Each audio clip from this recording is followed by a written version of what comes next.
Anak, hindi ko kayo pwedeng dalhin sa kanya. Bakit? Kasi nasa malayo siyang lugar. Hindi ko nga alam kung doon pa rin siya nakatira eh. Hanapin natin siya. Anak, hindi nga po pwede.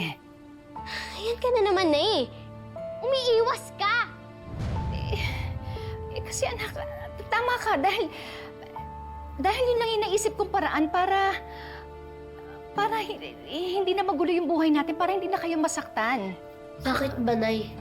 May ginawa po ba sa inyong masama si tatay? Pinoprotektahan ko lang kayo. Pinoprotektahan saan? Dahil meron siyang ibang pamilya. Kung ipapakilala ko kayo sa kanya, kung dadalhin ko kayo sa kanila, sigurado akong magugulo yung buhay nila, magugulo yung pamilya niya. Eh di siya pala yung pinoprotektahan mo. Hindi, anak. Ayoko lang na masaktan kayo. Nay, alam po ba ni tatay na may anak siya sa inyo?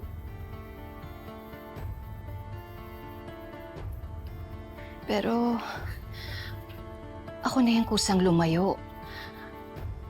Kasi gusto ko lang itama yung pagkakamali. Eh di pinagdamot mo kami sa kanya. Para di namin siya makilala. Ha? Oo, anak, tama ka. Dahil yun lang yung alam kong paraan. Para maprotektahan ko kayo, para magkaroon lang tayo ng katahimikan, tayong lahat. Ang damot mo! Dapat pinakilala mo pa rin kami sa kanya! Para ano pa? Hindi ba ako sapat para sa inyo? Oo!